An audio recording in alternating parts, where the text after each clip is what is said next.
Hello guys, in today's tutorial I will show you how you can make dragon fireballs throwable. Either like that, you can crouch once in order to throw one of them, or you can keep crouching and basically just have a fireball launcher. Okay, I don't quite know what's up with these particle clouds over there. I think they just go away if you kill them or if you close the game and then re-enter. Let's get started with the commands. So the first step I'm gonna have to explain to you. Actually, this dragon fireball is an entity in the game, but it's not summonable. So you need to find a workaround, which is by using structure blocks. As this is an entity you can select, you need to go to the end and then place a structure block there.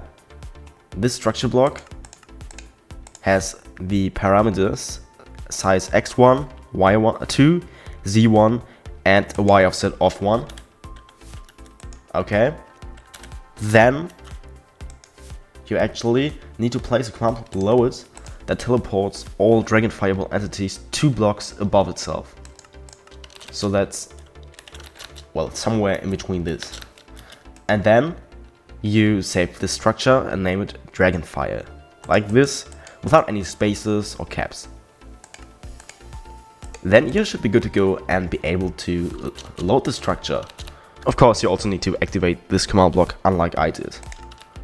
So now, if you want to know if everything worked, you type /structure load dragonfire tilde -1 tilde, and then if it summons a dragon fireball, everything works completely fine and you can move on. But this can only be done in the end, because the Ender Dragon kind of only attacks there. I don't know why it's that way. So now first, you will have to build a crouch detection. For that, you can create a scoreboard named crouch scoreboard, objectives, add crouch dummy. For me, it doesn't work because I have already created this objective. So now, this tests if you're not crouching, and then sets your crouch counter to 0. Crouch scoreboard. And this tests, on the other hand, if you're crouching, and if that's the case, this crouch counter is crouch scoreboard is set to 1, implying that you're crouching. This is really all. I first tried a different approach and forgot to remove this command block over there.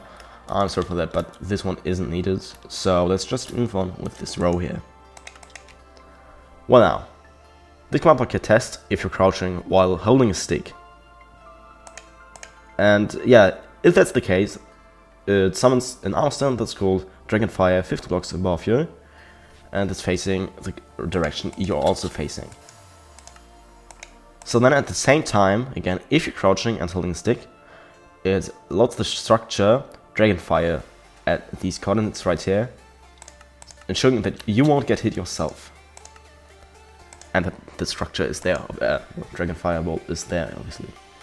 So now, it tests for the same stuff, this is nothing new, and then plays the sound to you, actually to all players nearby. This sound is the sound of breezes shooting, but it has an altered pitch, which is, well, a bit higher than usual. So now these armor stands that are named Dragonfire execute a command 49 blocks below them that teleports all dragon fireballs, well, the closest dragon fireball within a range of 3.5 blocks, 3 blocks above this position, or you can see over here. So then, obviously the Dragonfire armor stands need to be moving, and they're moving kind of slow, as you've seen there. If you want them to go faster, copy this command block here and, well, place it 1 or more times into this chain. Then this should speed up the process. Alright, then this one here tests basically if there's not a dragon fireball within a range of 3.5 blocks and kills the armor stand.